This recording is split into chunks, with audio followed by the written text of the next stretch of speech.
On silent.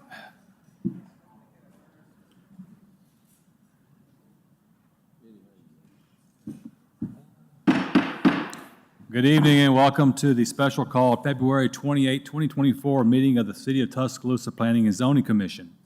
This meeting allows for alternate participation in order to accommodate all citizens. Any written comments sent to staff are forwarded to the commission directly. At this time, I'd like to introduce our staff. Zach Pons, Acting Director of Planning.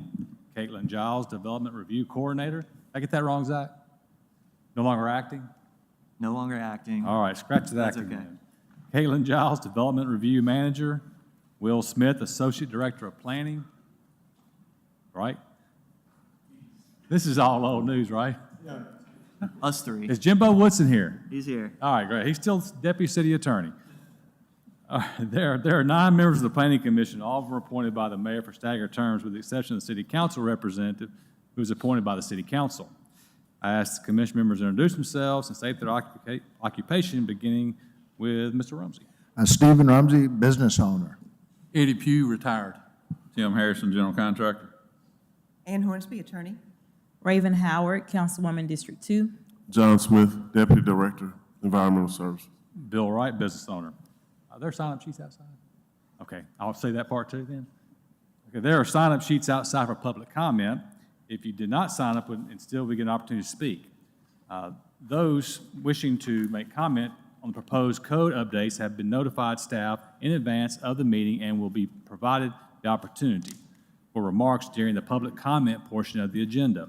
Those participating virtually or written comment have been notified staff and will be introduced prior to providing comment or having their comments read into the record. The procedures. The commission will take up items in the order of the final agenda. The commission will receive a presentation from staff regarding proposed zoning text changes for the articles identified for discussion. This commission will vote to recommend or not recommend these amendments. Note that the Planning Commission is a recommending body for zoning text and zoning map changes. The City Council is the final authority. After the staff presentation, the floor will be open for public comment. Individuals wishing to express support or opposition will be given 2 to 3 minutes to speak. Only the Planning and Zoning Commission can grant a specified time extension to an individual. We will begin with those parties in person tonight, followed by those participating virtually. When it's your turn for comment, staff will introduce you to the commission to provide your remarks. Those who have provided written comments will have those read into the record by staff. Public comment will be received, the floor closed to public comment, and the commission will open discussion among themselves, reserving the opportunity to vote to accept or reject any proposed changes for final consideration at the review meetings that will take place in 2024 and 2025. These proceedings are video recorded and broadcast live. All in-person public comments should be made at the podium into the microphone. Comments made by phone or virtually are video recorded through the conferencing application, so please first state your name and address for the record. Jurisdiction. Regarding zoning text amendments, section 11-52-76 of the Code of Alabama states, the legislative body of such municipality shall provide for the manner in which such regulations and restrictions and the boundaries of such district shall be determined, established, and enforced from time to time, amended, supplemented, or changed, and may adopt such ordinance as may be necessary to carry into effect and make effective the provisions of this article. The Planning and Zoning Commission serves as a recommending body to the legislative body. While the zoning text amendments will be considered in pieces, they will not be enforced until the full zoning text is adopted and the zoning map changes implemented. So in layman's terms, if there is a vote at any point to recommend changes, they will not be enforced on any property until the City Council adopts the zoning text and zoning map changes formally through many public hearings. At this time, I would ask, do any members of the commission have any conflicts of interest or possible conflicts for any of the topics on the agenda for discussion this evening? If so, please state for the record. Before we get started, staff, I'd like to say a couple of things real quick. Mr. Harrison and I met with staff Monday And it was a good meeting because I think a lot of people were very confused in the previous meeting about some of the things we were voting on and not voting on. And there were parties here that were expressing interest and making comments about certain properties that really wasn't in their purview to make those comments. Our recommendations, I want to really emphasize it personally, I would never vote to change anyone's zoning without one of the property owner's awareness, knowledge, or request. And I think there's some misunderstanding of what we're doing up here. Like tonight, there's a couple of issues that we're going to vote on that I think are exactly what should be voting on. It makes sense for the public and for the district and the neighborhoods that surround them. So I just felt it important for us to get on the record that there's a lot of confusion, a lot going on. This is a moving animal, and we're going to get through it, but we're going to do it with everybody's understanding that we're not here to take away anybody's rights. We're going to do what's best for the community, for each district, and overall for the city. So, Mr. Harris, do you have any? Yeah, I'll echo that, what Mr. Wright said. I mean, this is not a land grab, I hope, by all means. It's not an attempt for Big Brother to come in and take over property. It's an attempt to better our zoning regulations and what's better for Tuscaloosa. Certainly, all have input on any piece of property that you own, that you're adjacent to, and there'll be future meetings if things come up that you want to come back and make comments on. You're certainly welcome. So. Great. Thank you. Anyone else want to make a comment about that? Not. I would. As councilwoman and the council member that serves on this committee, I would just like to echo what you all have said, that this is not a final decision tonight, but this helps us be able to, in a sense, micromanage or go into the details of how our future land use maps are developing and what would be the best use for those changes in our areas, if there are any changes. So I do appreciate to see such a big contingency of people here tonight, but this is not the panacea to any of our issues throughout our districts. And there will be many more meetings, and I'm expecting another meeting for another portion of District 2, so I hope we have a large contingency that night also. And this will be a recommendation to the City Council. So you'll be able to hear this once more again once everything is final and put together. So tonight is not the last meeting that our discussion that we'll have about this particular geographical location. Great. Thank you, staff.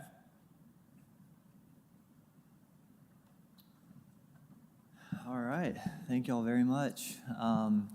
So we'll move into it. So meeting expectations tonight, this is a repeat from every time that we've done this. We're reviewing the draft code and the proposed map amendments in advance of the meeting, so you guys have seen that for about a month now. Of course, refrain from arguing with public commenters and staff, and then listen, ask questions, be respectful, ask for clarification if needed. The meeting will begin at 5, it'll end at 7. If we don't finish this topic, we'll roll it over to the next meeting. A 3-minute timer will be used and visible to all parties, staff and the public, and you guys when public comment is being presented. And only the PZC members, only you guys can grant a specified time extension if you so choose. And then staff is going to manage the flow of the meeting for efficiency. So we'll get into some proposed text discussion and amendments before we get into the map. So on group homes, this is something that we've identified. We've been working with the Office of the City Attorney and how we can take into consideration neighborhood protection as well as comply with the Fair Housing Act related to group homes. And so we're moving to propose that group homes are a special exception in all zoning districts across the board rather than permitted within any district. So that's one proposed change. And then for MR1, so this MR1 zoning district that y'all will be hearing about tonight, this is the first area that we're utilizing it.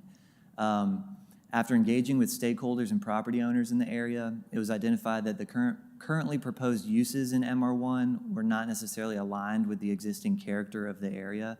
There are a lot of concerns about more of the multifamily type uses, and so staff is proposing that triplexes, quadplexes, and multifamily dwellings be removed from the permitted uses within this district. And so what that means is that In this district, by right, we'd be proposing single-family detached homes, townhomes, and duplexes. But everything additional from that would not be permitted by right in this location. And you'll see how that plays into the comments that we've been provided and some of the meetings that we've had. So going into this update process, so as I believe it was Ms. Howard, someone mentioned this earlier, that this has been a long time. A lot of discussion has come to get us to this point. We started with Framework, which started in 2018 through various committees and organization groups. We had a forum on the future in 2018, an open house, and this was all to get ready for the adoption and to shape what our comprehensive plan looked like, right? And that was adopted in February of 2021. And through that, after that point, we've had a lot of discussion, a lot of meetings on the texts as well as the maps as we're shifting into the zoning maps. The steering committee members, I just want to highlight Council District 1 and 2, as well as Tuscaloosa Neighbors Together. These were committee members that were part of this overall plan from 2018 on. Of course, we are focusing on an area that has Council District 1 and Council District 2 within this area. So the future land use and character map, so again, Framework with the adoption of our comprehensive plan was also the adoption of the future land use and character map. What this is not a mandate for development or rezoning. It's a policy guide, but I really want to focus on these last 2 points here that you see on your screen. It provides a basis for potential future zoning updates. So we look at this, as I move on to the next slide, we look at this as one component in relation to these new zoning districts that we're establishing and that we're proposing on this map, as well as multiple zoning districts could be appropriate to implement a specific future land use character type. So it's not a one-for-one transition between future land use character type and zoning district. There might be multiple zoning districts that are appropriate in a future land use character type. So these were the categories that we identified through our future land use character map that y'all are familiar with. This is what that looks like in the West End area. So you can see this is the future land use character map within the West End area, and it has been posted on a website and through Framework since 2021, February 2021. So we, again, take into account the future land use character map. We also take into account the existing zoning map. So, of course, there's existing zoning on these properties that we're talking about today. So we're taking that into account, as well as the current land uses on those properties. And so it's not just, it's not as easy as looking at one of these components. You got to take all these 3 things into account in order to really identify what would be appropriate for a specific piece of property within the city for a updated zoning district. And then as well as we're using our professional judgment and expertise with the planning staff and urban development as a whole. So as you guys know, specific areas of the city will be posted on the Framework website and distributed via email for public comment prior to each meeting. So we've been doing that. We started with north of the river last month, posted that online for about a month, and then received a lot of comments on that. A lot of people at the meeting had that meeting, and that was great. And prior to that meeting, we also distributed it via email to neighborhood groups, to large stakeholders within the area, large property owners. And then we're using these special called meetings to discuss and review specific areas. I believe there's 6 or 7 areas within the city of Tuscaloosa that we're identifying to take into chunks so that we can then look at that a little bit more in depth and have these conversations for each area. So these are the new zoning districts that y'all are familiar with, and of course we will go more in depth in those. So the zoning map draft for West Tuscaloosa. So this is the area, again. The area consists of some of Council District 1 as well as some of Council District 2. And this is the future land use map for this area.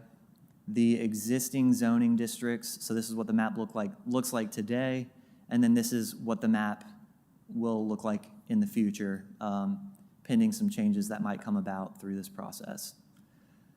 So first, before we get into the specific zoning districts, I do want to touch on the future land use character types.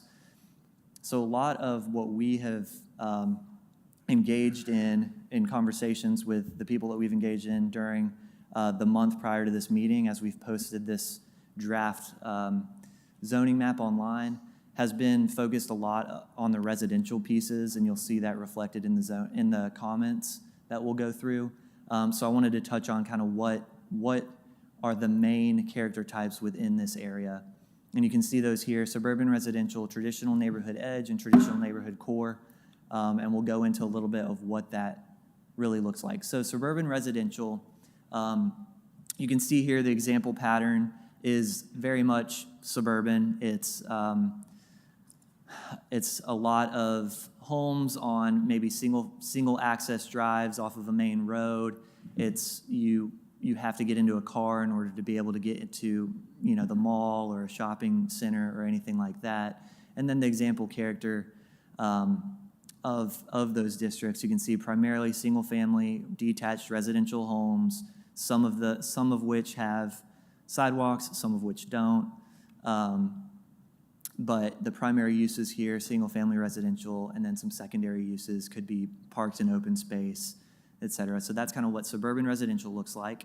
Traditional neighborhood edge.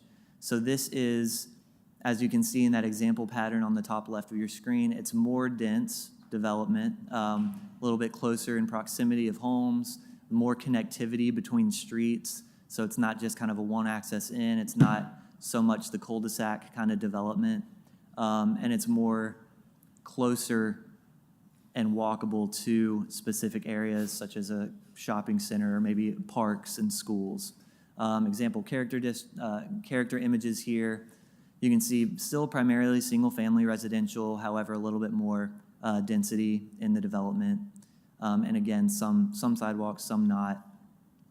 The primary uses in this area, or in this character type, are single-family residential, two-family residential, some attached residential such as townhomes, and then maybe some secondary uses such as small-scale residential with single-family scale and parks and open space, and then maybe some commercial component like a coffee shop or something like that that serves the neighborhood. And then you go into traditional neighborhood core. So this, as you can see in the example pattern, is more dense. It's a grid pattern style of roads where, there's streets and avenues that intersect, multiple ways that you can get around within this area. It is significantly closer to shopping, to maybe, for instance, the Riverwalk or something like that, where you can get on there and access more denser areas, more downtown, something along that nature. And then the example character images here, you can see there's a mix of different types of houses, different styles of houses, a lot of sidewalks throughout. And so the primary uses in this area are single-family residential, single-family or multifamily residential, two-family residential, and then attached residential such as townhomes and duplexes, as well as some secondary uses such as neighborhood scale office or commercial. So those, again, are the character types. There might be multiple zoning districts, as we'll get into, that pertain to that can go into each character type. These are the primary residential districts within this area that you'll see: single-family 1, 2, and 3, and then mixed residential 1 and single-family residential 5. And so what these look like, so starting from single-family residential 1, that's your least dense, that's more the suburban style development, 12,000 square foot lot area, 85-foot lot width minimum. So your larger lots, your wider lots, not as close together. And then you go down to single-family residential 2, smaller lots, 9,000 square feet with 75-foot width.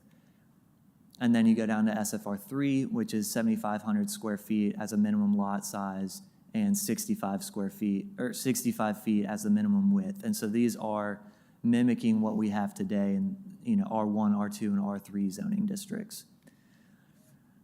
And then you've got the mixed residential 1. So one thing to note on this is, as we touched on earlier, tonight, we are proposing some changes here to where we wouldn't have multifamily dwellings, we wouldn't have triplexes and quadplexes allowed in this district. It would be single-family detached homes, duplexes, and townhomes. And so just wanted to clarify that. But you do have single-family detached dwellings at 6,000 square foot lots as just kind of a comparison between SFR 1, 2, and 3. And that's just to clarify that there couldn't be large apartment. That's right. Yeah, so a lot of the concern we heard from the people that we've engaged with during this process is a fear of the larger apartment style, larger apartments and things like that in the neighborhood. And I do want to mention on SFR 1, 2, 3, and mixed residential 1, as well as SFR 5, you can see the building height, the maximum is 35 feet. So all of that is primarily to like a single-family residential scale. It's not something that you'll see closer to downtown where they're going to be 6, 7, 8-story apartment complexes. It's really meant to allow for those types of uses to integrate into a single-family residential neighborhood without you're driving on the street and you look over to your right, you might see a duplex and you might not even know it's a duplex because it looks like a single-family home. And yes, 35 feet is you could have a 2-story home with a peaked roof, right? That's right. That would be roughly that's roughly, 30, 35. yeah, I mean, Mr. Harrison might know exactly that amount. Just so that yeah. people can have an image. Mhm. Yeah. Yeah, yes, ma'am. And then single-family residential 5 is a new district that we've created. So right now we have R1 through R4.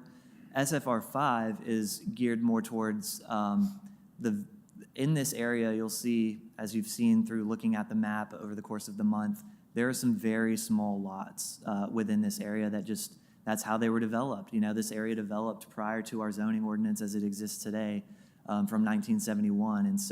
And you see that historically also, like in our historic districts, there's a lot of very small lots. And so this was kind of developed to allow those lots to not be as non-conforming or to be conforming so that you don't have to, so that your property is more conforming than it is today because of the smaller lots. So the proposed updates that we're bringing forward as staff, the first draft, we identified this as neighborhood commercial. This is on the corner of Martin Luther King Boulevard and Stillman. You can see it is, what is over there? Dollar General, maybe, Dollar Tree on that corner. So we identified it, our first draft was neighborhood commercial, proposed change is general commercial. It is more auto-oriented in that area. Neighborhood commercial is more walkable, so it is fitting. And that was a comment that we had received as well. So we went ahead and made that change. And stop me on any of these if you have further All right, so questions. this is a great example of what we kind of alluded to in the beginning of the meeting about how, we are not going to be making unilateral decisions. We're going to use as current existing zoning map, current land uses, and your staff's, I wrote professional judgment expertise. Yes, sir. So that's where, this is a case where we're gonna take a vote on this right here, change, correct?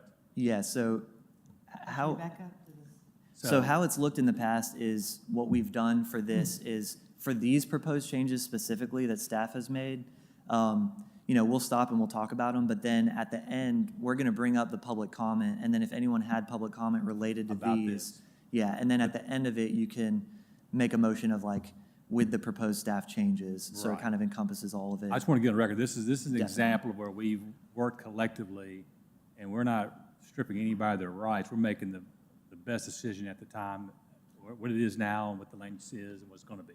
Yes, sir. Okay, I think that needs to be real clarified. Yeah. Well, and to add to that, Mr. Wright, this is fueled by engagement that we had with the community over the last month. So this is still driven by staff in collaboration with meeting with the Definitely. community. Good point. Good point, yeah, thank you. And this is a very good example as well. So first draft, SFR3 was identified. It's R2 today, and we're proposing SFR2 instead of SFR3. For this one, first draft identified it as neighborhood commercial. It was an old barber shop, but it hasn't been used for a while, and so it's a non-conforming use today. And it's zoned residential currently. We're proposing to zone it MR1 with the existing surrounding area that is residential. And then 41st Avenue and 21st Street. So you can see here, this one, the first draft showed it as all SFR3, so that whole kind of little area there. However, today it exists as SFR or R3 on the left-hand side and R2 on the right-hand side. When talking with people and engaging the community here, they wanted to keep it as R2, and so we think that's appropriate here as well, or SFR2. So we've shifted to that. And then the first draft here for Willow Lane. So this was another comment by a citizen who lives in this area. Currently, it is R3, and we made the proposed change of it going to SFR3. And then this is Wesley Drive. So again, proposed change, SFR3, currently R2 today, and we are going with SFR2 as the proposed change. And then the Newtown area, so this is SFR3 that we've proposed in the first draft, and we're actually proposing it to go to MR1, which is consistent with the future land use character type as well as the surrounding proposed zoning. What is the pink color? So, sorry? The pink color, what is the pink color down here? That is downtown historic edge. And then this is just, it wasn't identified in the first draft. It didn't have a zoning district, so clearly that's a railroad hub, and we put that as IG, as the proposed change. So those are our proposed changes, and again, we'll shift into public comment here. And the way that we want to shift into public comment is we're going to take the online comments first. So again, that map was posted online. People were able to provide comment on that map. And so we will go through each comment on that map like we did last month. And I want to specify here that on that bullet point number 3, all comments requiring a decision by the commission will be voted on as they're presented. So these ones will be voted on after each presentation rather than just the blanket one at the end. So as they're speaking about a particular area, we will see it on the screen for Yes, everyone to we see, will be correct? Okay. pulling it up and walking through, Yep. through it with you. We will be putting up that 3-minute timer. And again, if we can't finish by 7 o'clock, which I think we'll be able to, but if not, we'll roll all of this information down to the next meeting. And so it's not going to end here. Your people will be able to get their say. And then the last bullet point there, any new or unresolved comments from a previous area will be discussed after all area-specific meetings have been completed. So anything that comes up in the near future on this specific area, we'll then bring it up at the end for discussion. And so with that, we can move into the public comments. And so we will go through each comment. I'll read them into the record. Some of these we've already identified and changed, and I'll mention those. And we'll start with Mr. Brock Corder. He specified that area. We did go ahead and make this change, but I'm going to read this into record. So general commercial district is what they would like it to be. Currently, it was neighborhood commercial. Comment, I'm the owner of this property, which is currently zone BN. In my review of the zoning text, GC is the zoning designation most like the current BN. I'd request my property not to be downzoned to NC from what is currently allowed. Again, submitted by Brock Corder. And also just to identify, Brock Corder was one of the stakeholder engagement members as well at the beginning of this whole Which process. parcel is he talking about on this map? So he is talking about that pink right there. So that whole kind of L-shaped area there, again, is one that we've already made that change, and we support it. So we can go to the next one, Miss Wendy Goldstein. So Ms. Goldstein, we also made this change. This was the old barber shop that is currently not being used, but I'm going to read this into record as well. The proposed zoning for the draft was NC. They are proposing it as MR1. My name is Wendy Goldstein. This property is adjacent to my property at 1002 37th Avenue. My concern here is that this lot is not currently zoned for business. Last year, I got a notice that there was a petition to change the zoning in 106 to business for a new barbershop rather than residential. Gray's Barbershop has been operating there for many years, but not lawfully, as the zoning was residential, not business. When I purchased the property in 2018, Mr. Gray was very elderly and only operated one day a week with a few clients. Didn't want to give him a hassle, so this did not come up until Mr. Gray passed and the new owner wanted to open a barbershop. The petition was denied for the following reasons. So I don't understand how this lot could be currently zoned for business, now proposed NC, when the petition to change it to business was denied. One, the lots surrounding 106 are residential, so it didn't fit with the surrounding area to allow business in that spot. Two, there's not parking for a barber shop other than a few spots in front of the building. Three, there are current residents living upstairs in the building, and they're taking up spots in front of the building. And four, I brought my survey with me to the meeting. I don't know if she attended. I spoke with her earlier. She said she might or might not. And the committee agreed that there was no parking available. Oh, sorry, she was talking about the ZBA meeting. And then five, I purchased the home at 102 and renovated this 1920s home so it could be rented. The area was zoned residential. Can you circle the one she's talking about? Yes, yes, sir. So it's hard to see right here, but underneath that dot, there's a pink area. Yeah, perfect. Okay. That's the barber shop. Yeah, that was the old barber shop. All right. Mr. Pons, real quick, to help us keep this clear, we've added this functionality at the bottom to have our meeting comments as we go, so we can do one vote at the end. To keep track of it, this Brock Quarter comment has already been changed, proposed by staff to be changed to GC. Can we make a note of that here, carry on as we continue to go? So we don't need to approve them one at a time, we just, If we add this note here, that'll help us clarify what we're voting on at the end.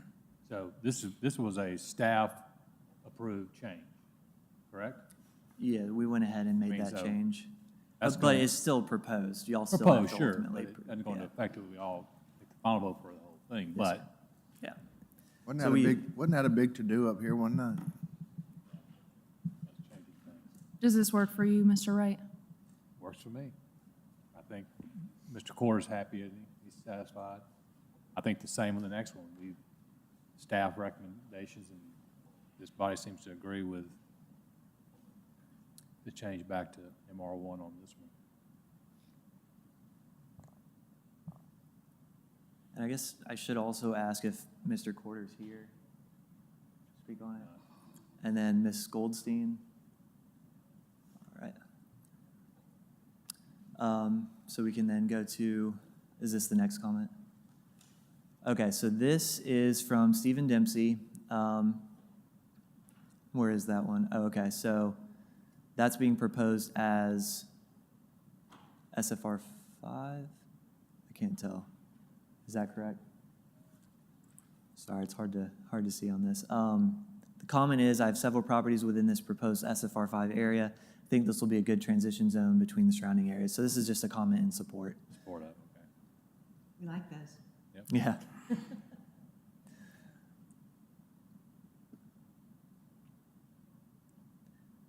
All right, this is from Ms. Serena Fortenberry. The 7-story, current zoning downtown perimeter being proposed. The comment is the 7-story height allowance in downtown perimeter is concerning. The zoning district, as I understand it, is meant to be a transitional zone or intermediary between downtown and areas such as neighborhoods. There's no existing 7-story buildings in any of this area. Tallest existing building between Lurleen Wallace and MLK are 3 stories. If I'm not mistaken, 7 stories does seem like much of a step down. Doesn't seem like much of a step down from downtown areas. So one comment from staff on this one is we are looking at that step down. That has been something that, and we mentioned that to Ms. Fortenberry when we met with her, of We do need to look at the 7-story allowance and how it steps down to the 4. And so we are gonna look at that. We're gonna talk about downtown next month, so that's gonna be something we're gonna bring up there and discuss. However, we do think that, I mean, as you look at this map and as you're on the ground at this location, there is really, the railroad track that goes there really separates kind of the downtown perimeter area from this area. So really in looking at it, I think it would be appropriate to go to something like GC to mimic that other commercial within that area. So that would be something that y'all can maybe think about rather than it be downtown perimeter. I will say that GC does allow for 60 feet in height, so still not the 3 stories, but not 7 stories as well. And if y'all want to discuss that, or if Ms. Fortenberry's here. She's not here. While you guys are looking at that, here's some additional clarification of what that piece of property looks like now. You've got Stillman here. This is the property, and then we zoom back out, you'll see it's abutting the railroad right here.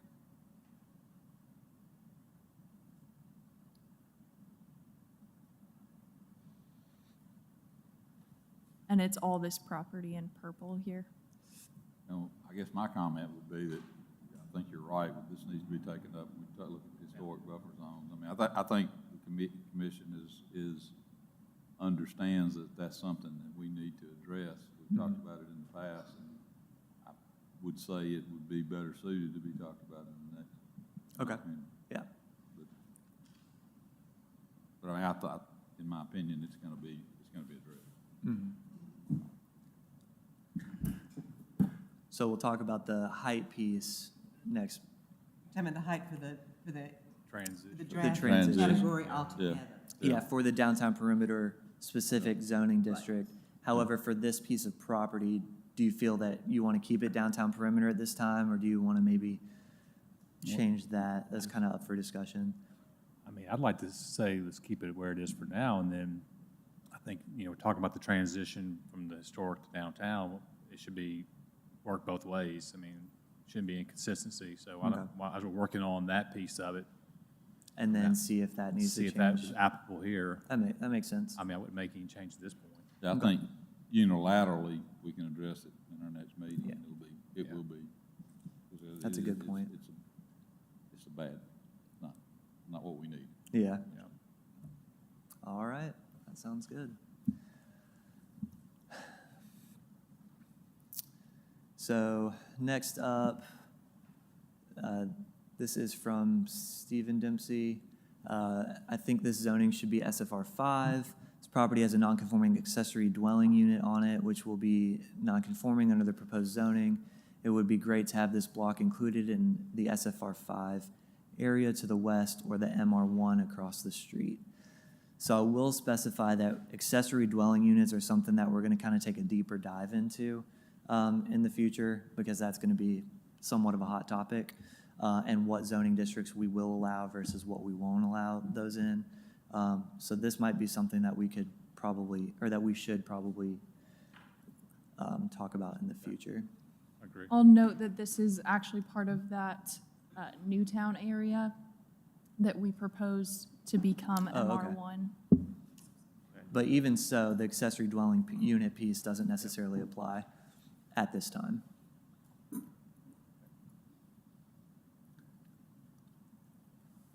So we'll just So no vote needed. table this one, no vote on this one as well. Well, there's accessory buildings and there's accessory buildings. I mean, what type? I mean, Well, I think he's specifically saying accessory dwelling, like someone's living in the accessory unit, which is not allowed anywhere in the zoning, or anywhere in the city other than through framework over in the Alberta area. There is some allowance there. Okay, next up we have another comment from Mr. Dempsey, Stephen Dempsey. I own 9 lots in this building totaling 1 acre. I support the change to MR1, but would also like to see downtown perimeter considered for this area. It's up for y'all to discuss. I think, so as you see downtown perimeter, we've identified that in the future land use character type for that area. You can see that it really does transition down to the downtown as you're, there on the surface, on the streets. So that's why that area is downtown perimeter. But we can discuss this one if, I guess we need to have an either no vote or a yes, we want to change it to On that this one. Actually, what? I didn't do that. at the end. Do you want to clarify that your vote is MR1? It's, Can you explain to us the difference between the two so that we can clarify exactly Ye- what would be permitted? Yes, so downtown perimeter is going to allow for commercial uses as well as residential. MR1 is only going to allow for residential uses. That's probably the biggest piece for this specific property. Like a good caveat would be whether or not you think commercial is appropriate here. I think that it's very close to a lot of residential. I mean, I personally feel like it's more residential than commercial, and it needs to stay that way. Yeah. I agree with that. So we'll keep it as MR1, it sounds like.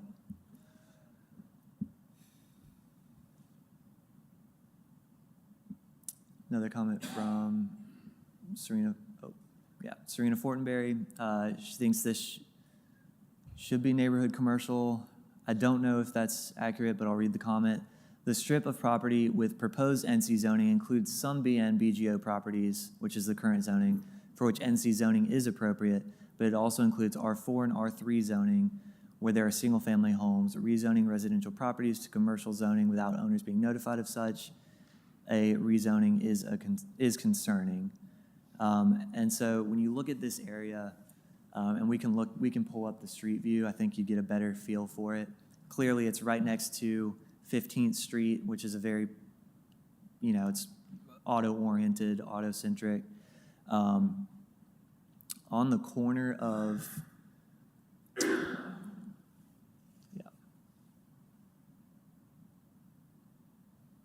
so there's an activity center here, so commercial use. There are, it looks like some residential as well within this area.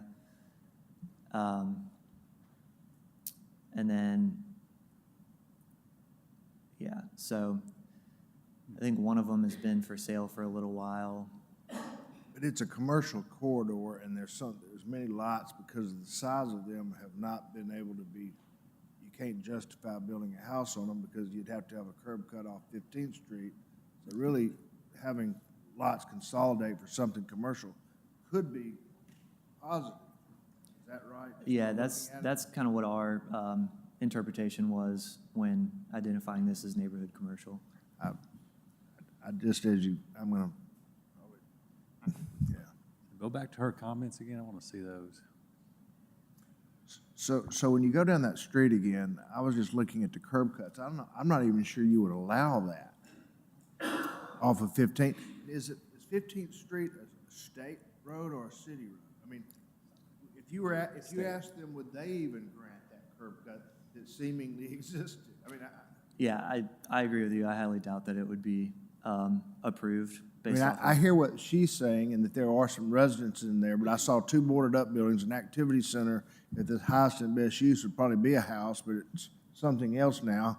And there were several empty lots in the city was founded in what year? I mean, it's gone, what year was Tuscaloosa founded? I mean, that's the area that's where it all began, was right there. So, Yeah, I mean, you're correct, Mr. Ramsey. It is an ALDOT-controlled right-of-way.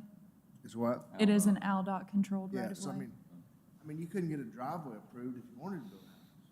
So I get where she's coming from, but it's not, really, you're punishing the owner, it would seem. I agree. I think this is. One more thing to note is, again, using that toolbox of the future land use map, the existing use, and the proposed use. This is our future land use map for this area. It was voted on as limited commercial.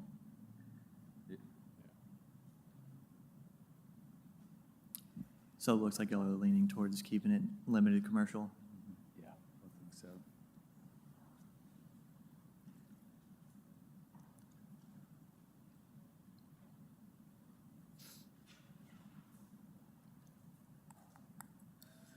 All right, next up, Stephen Dempsey. I support the change to MR1 in this area. The particular property has a non-conforming duplex on it. The zoning change will allow this to be a permitted use. So just a comment in support. No comment, no vote needed.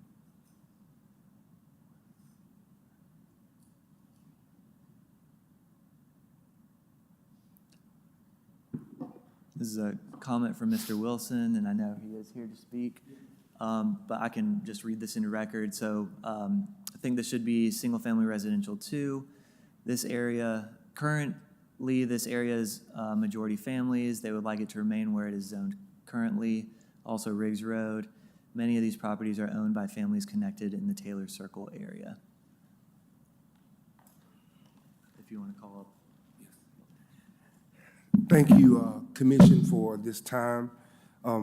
I will probably have some more to come back to you, and I'm grateful to the staff who's been working diligently with me. I wanted my community to be aware, and it's good to see a lot of them here today.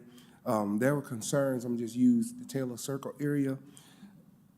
Tuscaloosa has such a rich history, a great history, and this area in Taylor Circle used to be farmland where slaves lived and built these particular homes for their children to have somewhere to come. And along this area, there was a time of excitement for those homes, for those people who believed that they had arrived from what they've done. And the developer developed those small area homes so that one day that their children will be able to pass down those homes from generation to generation. And so many of my constituents who may live in District 1 may not be here tonight. That's why I'm here. I'm here to be their representative and to say that they would like to, that their land mass, although the lot size may not be as big as others, to be conformed to single-family dwelling. And so I'm going to ask that that be considered by the commission tonight, and I'll come back when the appropriate time for me to speak again. Thank you. I think we're all in agreement with Mr. Wilson's request and the neighbor's request. I think if there's a vote required, I think we would vote to approve that. Sure. One thing we did want to point out to you, again, using all of our tools here, this is the area we're talking about, Riggs Road. This is the reason why it was proposed to be SFR 5. What this here means is that all of these homes are non-conforming. If they would need to renovate their home in some way or add on or whatever it may be, the longevity of home ownership, you know. Is that on Unity Drive? Say that one more time. Is that on Unity Drive? One more time. Is that on you? Is that on Unity Drive? This is Riggs. This is off of 31st and Sanders Ferry, right here. It means they would have to come to the Zoning Board of Adjustment and provide a hardship before making any of that. Unnecessary burden. Yeah, this is essentially why SFR 5 was created, in order for these types of use, or these types of existing single-family homes on very small lots don't have to go through a burden of a hard process of going through ZBA and, you know, justifying a hardship in order to put an addition on their bathroom or on their house or something like that.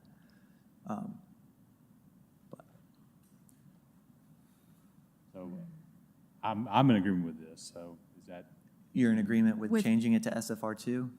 well, whatever, yes. I mean, that Okay. keeps, It keeps their current zoning Yeah. classification in effect, and if It they does. do want to make renovations in the future, they do have to go towards ZBA. That's right. So, I mean, they do have a method of They do, yeah. Okay. That's accurate. And if they're wanting to do that, that makes sense. Okay.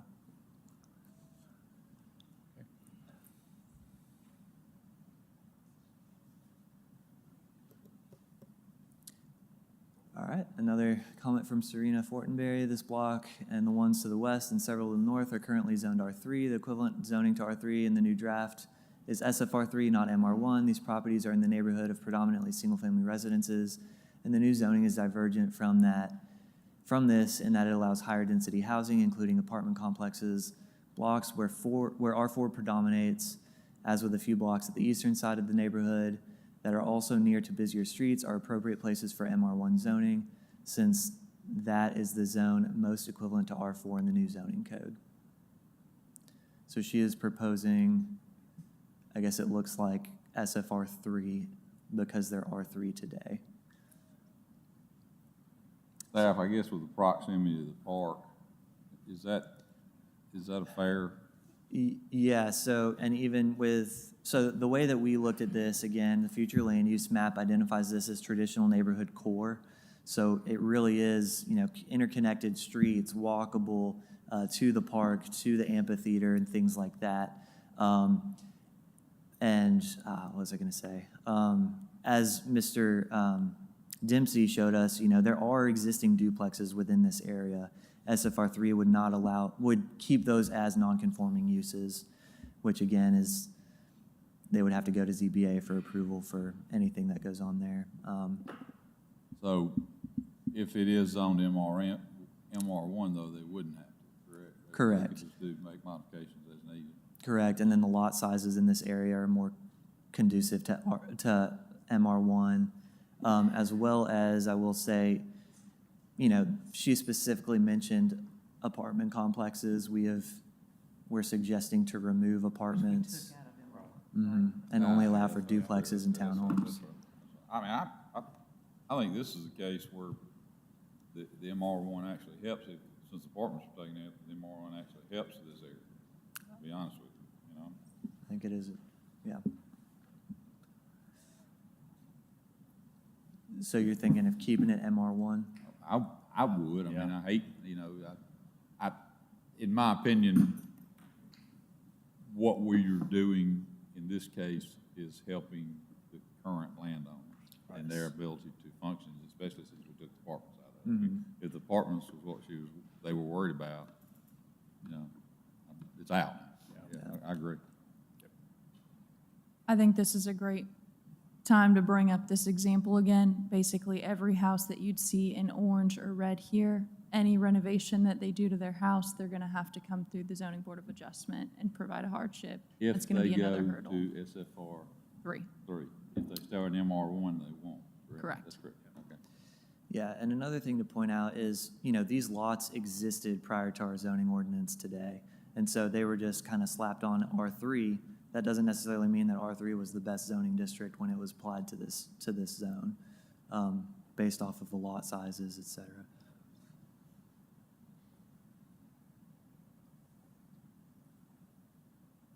The current zoning is MR1.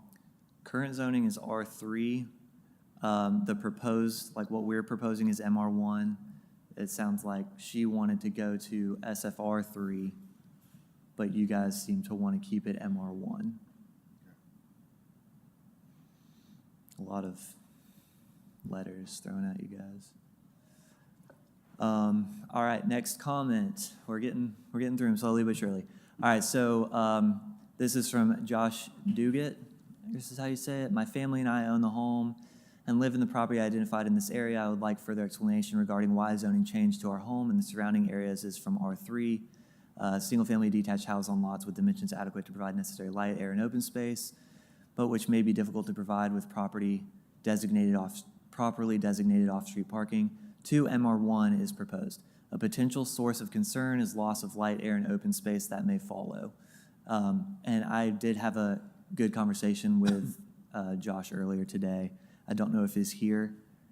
Okay. And so if he wanted to come speak on, I can read all 3. If you want me to read all of your comments, and then he can come up and speak on them. So the next one, I made a previous comment regarding the property identified, but was unclear how to designate which new zoning. Okay, so if the intent is to match current zoning, it's my understanding that SFR1 most closely aligns with R3 again. I would like an explanation of the proposed zoning change. And I think he had one more comment. This one is similar, concerns regarding the rezoning of the property required by eminent domain on the west side of MLK Boulevard as part of the road expansion project. I'd like to see these properties zoned as open space district to ensure their use all members of the neighborhood, for all members of the neighborhood and beyond. In particular, these properties could serve as connected green space between Burrell and Odom and the newly expanded Riverwalk. Connectivity to public spaces in our neighborhood and the rest of the Tuscaloosa is a great priority and concern. So one comment on this one is the way that we show it today, we have not gone through, that project hasn't closed out yet. And so with the closeout of that project, and I did explain this to Mr. Duguid, we are going to resurvey that, get rid of those little lots, and it will become public right-of-way for the most part. So that just kind of clarifies that question a little bit, but Mr. Duguid can come up.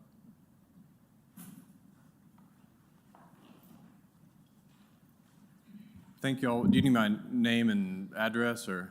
Name and address. Josh Dugas, 3507 8th Street, 35401. Thanks very much. I wasn't anticipating speaking tonight, and I was trying to learn on the fly, but, and Mr. Pons was gracious enough to speak with me earlier this morning. The first two comments were regarding the proposed zoning change on our property. It does seem to me like, gosh, is it R3 is the zoning that is most consistent with the current character rather than MR1.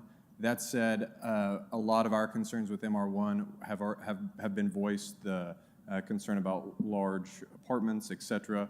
And so I have some greater confidence in knowing that with that qualification that was stated at the beginning of the meeting regarding the MR1 change. I will say that you might be able to pull up those properties to look at the lot sizes on 8th Street, on the south side of 8th Street, right there where that highlighted blue dot is. Y'all can probably see for yourself what the lot sizes are there. And so I'm not sure what information might be helpful for us to look at in real time, but I'd be curious for folks to actually look at the lot sizes on that block in particular. If I'm consolidating all my comments into one time, though, I do want to give air to this other notion about the properties on the west side of MLK. I understand that project hasn't been closed out, but I would like to I want to advocate for revisiting that space, whatever remains of that space that currently exists as green space where those properties were taken by eminent domain. I do think that if we can utilize those, preserve them as green space and utilize them for connectivity with the neighborhood, then that would be an asset. Regarding that, I guess from staff standpoint, it sounded like property was taken by eminent domain for improvements, sidewalks and such. And I'm guessing those parcels are too small for really anything to be built on now because of that, and that's what they're requesting is keep them as green space, which sounds logical to me, to be honest with you. That's correct. They'll all be dedicated as right-of-way. It couldn't be something that would be built upon. Okay, and so that right-of-way will be zoned as right-of-way, not as green space, but we'll have some assurance that it's taken care of by That's the. correct, it yeah. would be developed. The city, Tuscaloosa gonna have to cut the grass. Okay, Right. that's exactly what I was going to say. all right, okay. Well, we know that there's been a small corner park put in on the east side of MLK, like at 7th Street, and so something that matches. In addition to cut grass, we do think it might be an opportunity to consider again, connectivity and maybe more than cut grass at some point. All right, is that all that y'all need from me? Yeah. Okay, thank you very much. Thank you. So do we need to vote on any of those? Or is that just? It no sounds vote like needed? MR1 with the proposed changes to the types of uses you're okay with? I mean, I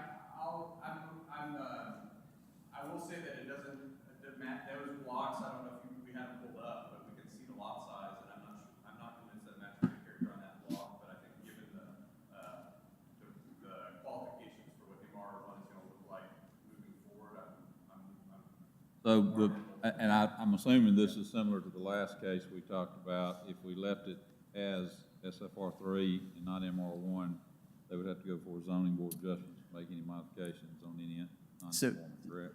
Yeah, so what he is stating is that in this area, there are a little bit larger lots that actually would not have to go through that process Right. because they are larger.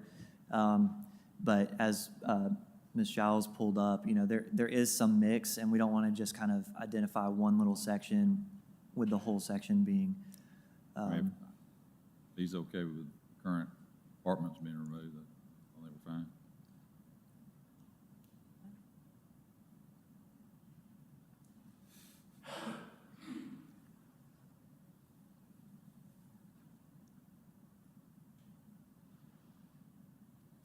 all right, Serena Fortenberry, I think this zoning should be SFR2. The neighborhoods in this area are currently zoned R2. The equivalent zoning in the new draft is SFR2. So I think that's basically stating that it's good, like R2 and SFR2 have kind of coincided together in this one. This is one of the staff proposed updates, that's why Oh, you you've saw me already pull adjusted. back up that PowerPoint. This is this area, Snow Terrace, that staff has proposed a change to SFR2. So we've addressed that So comment. do we need to essentially. vote on that? No. You'll vote on that at the end with, like, As part if of you the agree with all approval. of these comments. Right.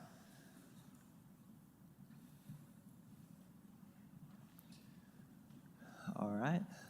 This is Willie and Joyce Robinson. I think this should be SFR3. My husband, Willie Robinson, and I think that changing this area to MR1 would have a substantially negative impact on the feel of the community. We request that you please seriously consider leaving it as a single-family residence rather than mixing in other types of housing.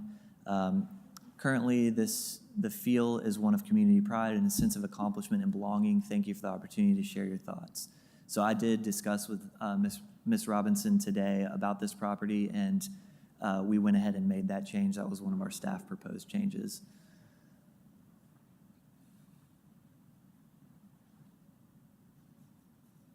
So you can see that there. So previously identified as MR1, moving into SFR3. Is that all the comments?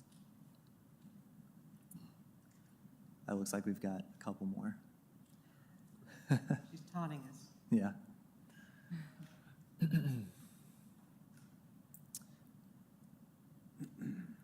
So this one, obviously, the map didn't really work quite as well on this one, but we can identify where the area is and we'll get you to it.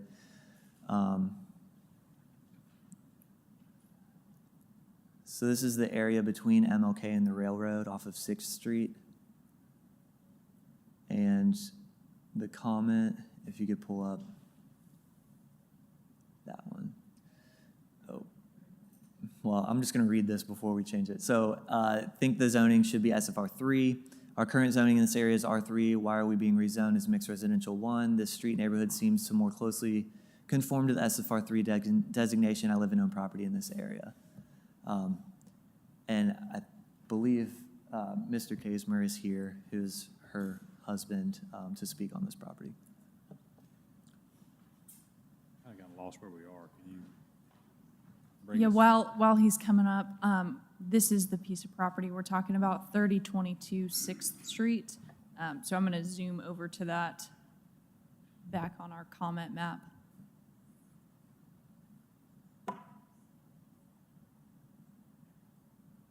Ready? Okay, so I'm Matt Kaismer. I live at 3022 6th Street, which is at the corner of 6th and MLK there. We own a small historic craftsman home on that corner that we've been renovating and are currently continuing to renovate. And we are strongly opposed to MR1 in this neighborhood overall. We feel that the current character of the neighborhood is largely single-family residences, both to the east and the west of MLK. So the proposed change for the Newtown neighborhood, we are actually more in favor of this changing to SFR3 rather than MR1. And I appreciate that the work that Caitlin, Zach, and all the others have done with regard to trying to assuage those concerns with regard to no triplexes or quadruplexes, but we still don't want duplexes in the neighborhood either. These are largely single-family homes. We don't feel that MR1 reflects the character of the neighborhood, nor do we want the character of the neighborhood to change in that direction. Furthermore, I would like to, in strong support of what Mr. Dugas was saying earlier, the land to the immediate west of MLK between what is 7th Street and approximately 4th Street, we would like to see that codified in some way as green space rather than assurance that it is simply right-of-way. We would like that to be zoned appropriately for parks or whatever, so. One note that I do want to make is north of 5th Street, we understand that there's a lot of development going over there. Grace and Glaze and a lot of others plan to put townhomes. We are totally fine with that staying MR1, but south of 5th Street, there aren't duplexes in these neighborhoods.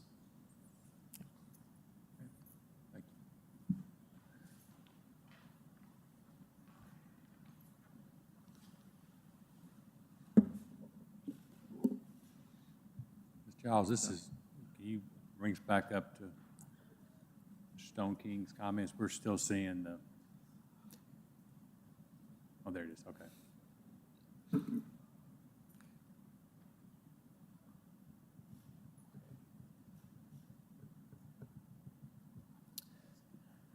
So I guess to comment on that, I know we've kind of talked about this one a little bit tonight already.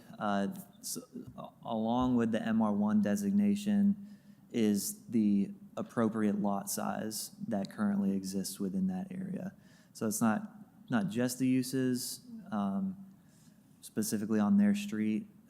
Obviously, there might not be any duplexes in that area, but the lot sizes are more conducive, as well as the lot widths, to what exists currently in the MR1. So how would those be restricted if they were to go to SFR 3. 3? So they would only be allowed to build a single-family home, detached home, so no townhomes, no duplexes. The lot sizes, depending on, what exists today. So I think SFR or MR1, the width is 50 feet in width, and don't recall exactly. I think it's 6,000 square feet of lot size versus 7,500. So it just depends on kind of what the area is showing. How is that different from what's directly across the street from them? MLK, you're thinking? Smaller? Right. You say, okay. Are you talking Because- about to the north, Ms. You Hornsby? said Oh, to the MLK. north? Are you saying the lot size, I'm sorry, did they answer your question? They answer your My question? question? Yeah, I'm sorry. Well, compared to, this is SFR, right, on the east side, the west side? He's talking about below 5th Street, south of 5th Street, right? Yes, south of 6th Street, or 5th Street. Fifth Yep. Street is right here. So these are MR1 on the other side of the street as well. Yes, that whole area we're proposing is MR1. I believe that point was comparing to current zoning, I see. which is Okay. where the split is currently, R4 to the north, and then R3 to the south. Oh, okay. These are those lot sizes. You can see here, they would be non-conforming if they were SFR 3. And again, you do see a mix. And so what we have done is taken, our best approach at making as much non-conforming Right. current lots to be able to be conforming in the future. So you would currently have, looks like you've got currently, can you back up? Yep. You would currently have 1, 2, 3, 4 non-conforming lots under the SFR 3, is that correct? SFR 3, in this area, you'd have 1, 2, 3, 4, 8, 10, I guess technically 10, but that corner lots. Okay, so they're not in excess, they're not in excess of 7,500. That's right. Less than 7,500. Yes, sir. Okay. Another boundary to note here is this MR1 proposed matching with the future land use character type for traditional neighborhood core that Zach mentioned earlier. Your walkable neighborhoods, your neighborhoods that you could walk down to a grocery store or a park, unlike your suburban residential that you would drive more frequently. The understanding has been relayed to these people that if it does not get transferred to an MR1, it is a hardship if they do renovations beyond and they have to go to ZBA, correct? Yeah, it would be if, they weren't able to develop within the footprint that they have. I mean, this is very similar to Councilman King, Councilman Wilson's case that, I mean, the current landowners, I would like to abide by what they want. But with the understanding that if we don't, it'll be a hardship. Yeah. So, if Mr. Kaismer could identify exactly where you're talking about? I know you obviously clicked your property, but I think you kind of had an over. Between north of 7th Street and south of 5th Street to the west, or to the east of MLK, so that area right there, the block to the south of it. I would argue, I don't know if there are any homeowners or residences to the west of MLK in that yellow area that was SFR3 previously, but tonight is proposed to change to ML1. I would argue that that is SFR as well. And your primary concern is that that would permit duplexes to be? Primarily single-family residences currently. Right, but this zoning would allow duplexes, and that's your objection? So my concern, I mean, are you speaking for the whole community there? I'm not speaking, I'm speaking for myself. Oh, speaking for yourself, okay. We approved some duplexes in this area. Was it north of Fifth Street? So y'all have approved a townhome development right Right. here. Yeah. Right, okay, okay. I don't argue that. Yeah. I'm not sure any of those lots are large enough for any kind of Yeah, and that's another thing duplex is to be developed. there are specific regulations to, for lot size to even build a duplex rather than a single-family home on that lot. So there is that protection as well to remain single-family if they're smaller lots like they are today. Someone would really have to come in and, get 2 lots, combine those 2 lots in order to develop maybe a duplex. Come through us. I may be way behind It on would this. come through planning commission. It might seem that, like on 13th Street, when we built that plan, remember, Bill, you were involved with that, most of those lots were the same size. So you tended to get the same product or things that were in keeping with one another. The same You have- scale. If you have different sized lots and you get, say, a duplex on one, a single family on the next, duplex on one, unless you're gonna maybe go in and alter the lot lines, it seems like you could get a hodgepodge. I'm just thinking, I'm kind of behind on this, but I'm just thinking you could get 2-story, 1-story, 2-story, 1-story, 2-story, 1-story. And that may be okay, depending on the way it's designed. Is that a concern? I mean, is I mean, that a it's a valid- legitimate concern, I guess is my question. It's a valid point. Yeah. That could happen. I mean, you could have 2-story houses too, and they could all look alike, but I'm just saying that, The zone dictates the same height regulation regardless of single-family or duplex. It's but 35 you can't feet. go over a certain height. Yeah. But you There's can no go- minimum. There's just I'm a assuming that maximum. most of these houses are 1-story residential. And so if someone buys a lot right in the middle, and look, I own several duplexes, I have nothing against duplexes. But most of the time, or all the time that I've built one, the lots next door to them were allowed for duplexes also. So I wasn't really offending anyone. One of my concerns, and again, I'm way behind, I thought I heard you say, so we're sometimes taking people and we're changing their zoning to where if they do renovations on their house, they've got to come up here and ask? Go to ZBA. We're No, trying to so- prevent that. Yeah. We're That's trying what to. we're Trying to prevent that. Yeah, okay. That's what we're trying to prevent. So if like in there, this if case. it's, Okay. I'm just making sure I understand. The So, whole Mr. goal of Pine- this is to make it easier for people who have these properties Okay. to do things on them. but the only thing that would permit them to come before the ZBA is if it's non-conforming, if the zoning Yeah, is yeah. still non-conforming for their So particular hypothetically, if lot. you have a duplex here and it burns down, you can't build it back. Yeah. Yeah, And to give, that's- sorry, go ahead. No, you go. To give a little more context on the why and how we got here, I know Zach did a great job presenting at the beginning the 2018 plan and adopting in 2021. In that time period, there was also the West Tuscaloosa Community Inventory, and a key thing that was identified in participation with the community was removing blight. And a key to that is, excuse me, removing nonconformities so that there aren't hurdles to jump through when somebody wants to renovate their home or invest in it. And right now, a lot of these properties have that. So this is geared towards trying to address that. Okay, I understand. I think someone wants to come back to the mic. I Yeah, don't. please, come on. Yeah, I just have one comment to make to that regarding. No, Mike, Not necessarily with regard to the blight comment, but the comment regarding someone would have to buy multiple lots. Indeed, we had a comment tonight where on that very block, Mr. Dempsey was asking for it to be zoned. What was it specifically? Downtown perimeter, which is indicating that he wants to take those lots and commercialize it in some way.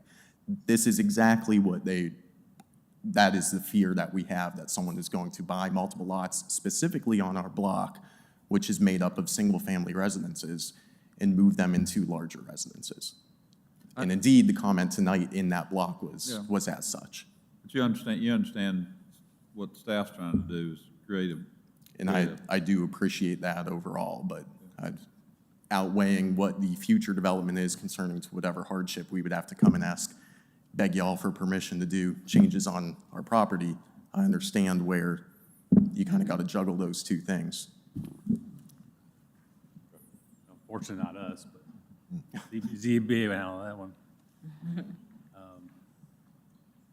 This is kind of a tricky one here. We got one property owner that's asking for a change, and appears that previous input and staff is going a different direction. An option we may have, Mr. Woodson, if you don't mind confirming, we do have other comments to go through. We could pin this one for a moment I think and help get through the rest of the comments and the people that have showed up. Okay. I agree with that. Okay.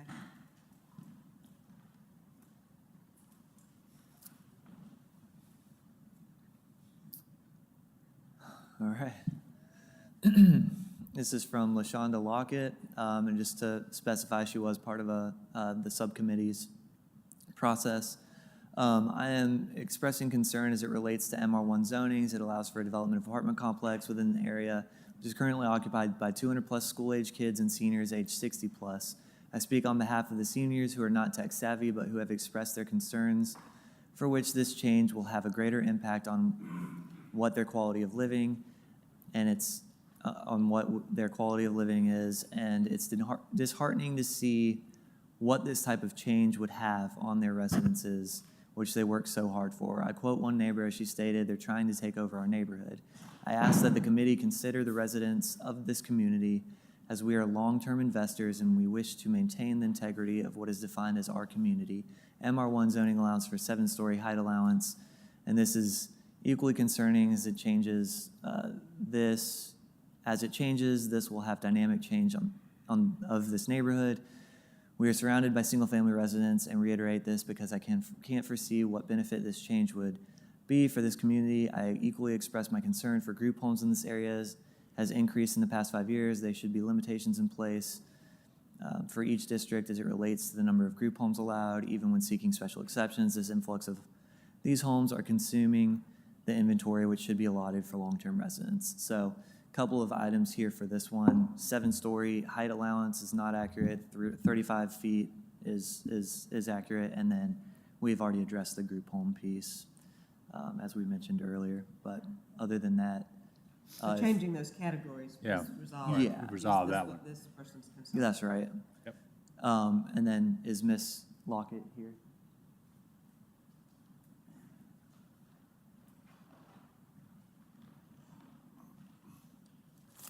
Good evening. I first want to address the comment as it relates to the group homes. We've had, again, an influx number of group homes, again, that's consuming the inventory within our area. I'm a resident at 3517 8th Street, as he stated. I've been there for, 18 years, and within that time, I know there has been a number of homes consumed between 35th and 36th Street within those 2 blocks. So when you guys are considering such approvals for these group homes, have some consideration, if you will, if those group homes were in your backyard. I do ask you for that consideration. I know this is a special meeting tonight specifically for the zoning.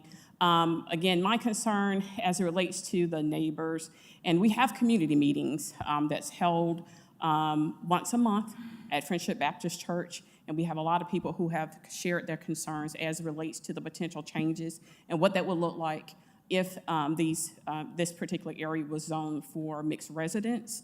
And potentially, we know that this mixed residence would draw and is appealing to a number of investors who are, big pocket investors who could potentially come in. And I know we stated that no, it was mentioned that apartments wouldn't be built there, but larger structures could be built there. What does that look like for the structures around them if those homes are being consumed? So again, it's concerning to the neighbors, like I said, the elderly neighbors who can't come in, again, who are not tech savvy. They have expressed their concerns, what that will look like for them. So thank you for your time. Thank you.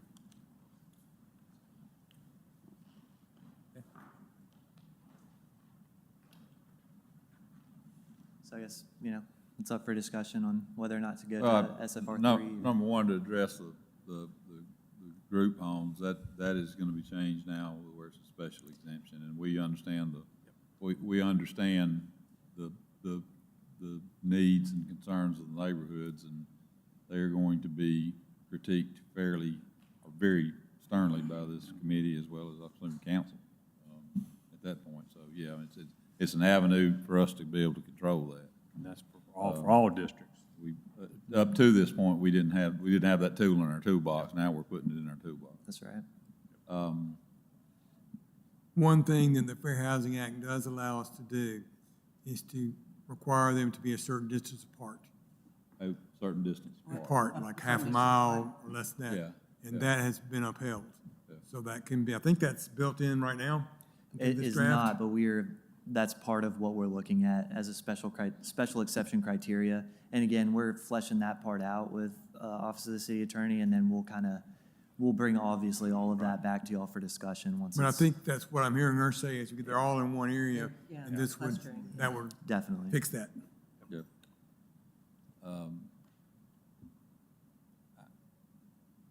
Again, this, in my opinion, this falls into our attempt to try to help that area, and the homeowners want it to stay exactly like it is and maintain their identity, even though they will have some potential hardships going down the road. I'm in keeping with maintaining their, maintaining their rights as they are, to be honest, property owner rights, in my opinion. So going back, you're kind of leaning towards going back to SFR3 rather than MR1? This specific one, yeah. So we'll put that So as is that what, scroll back down a little bit, Ms. Giles, so we can.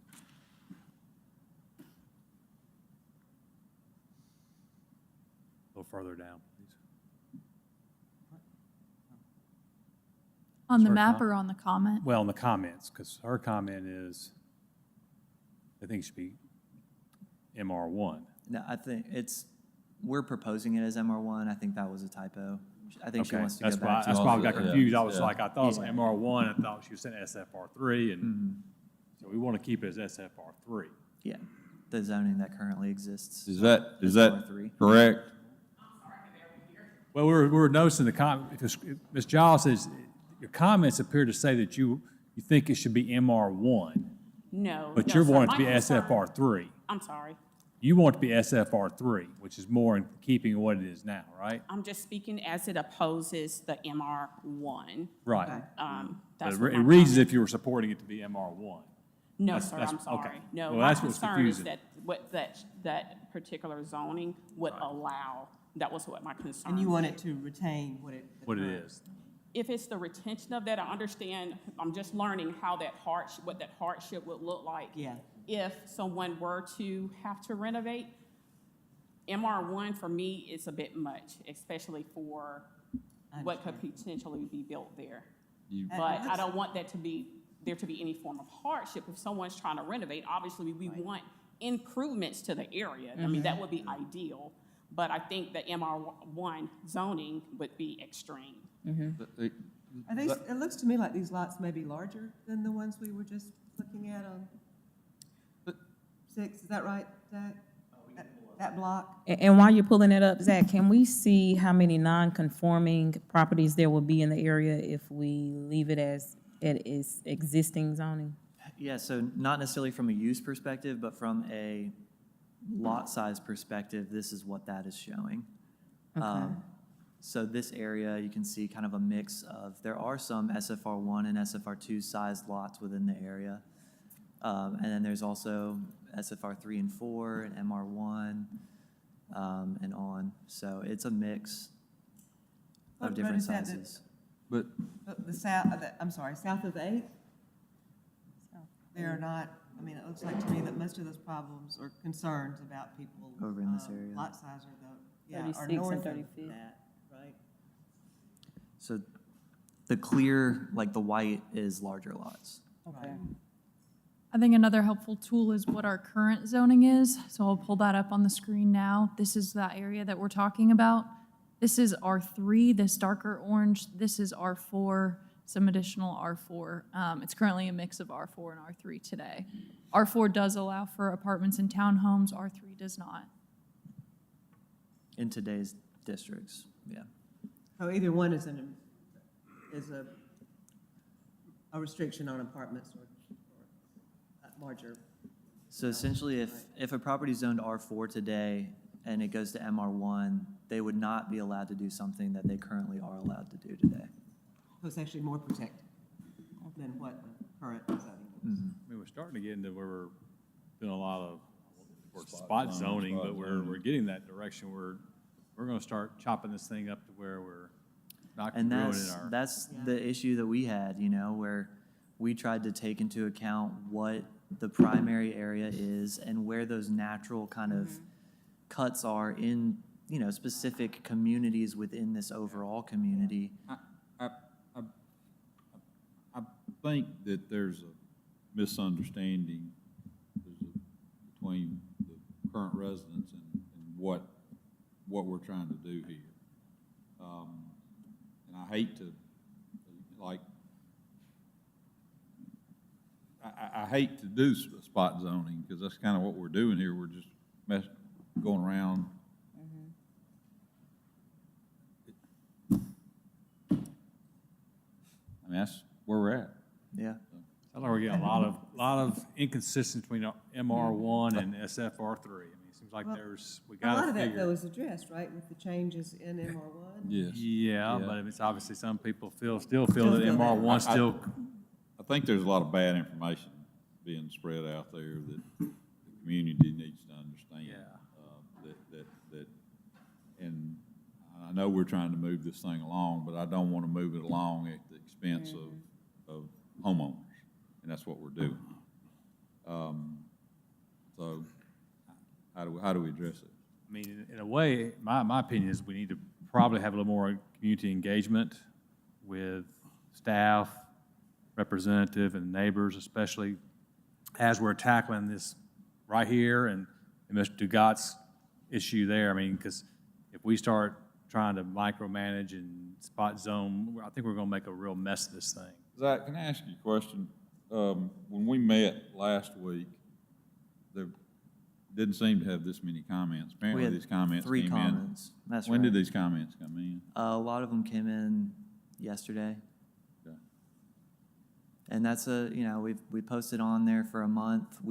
I had to reach out to a few different people today because the comments were sent in pretty late. And we try and get this community engagement going.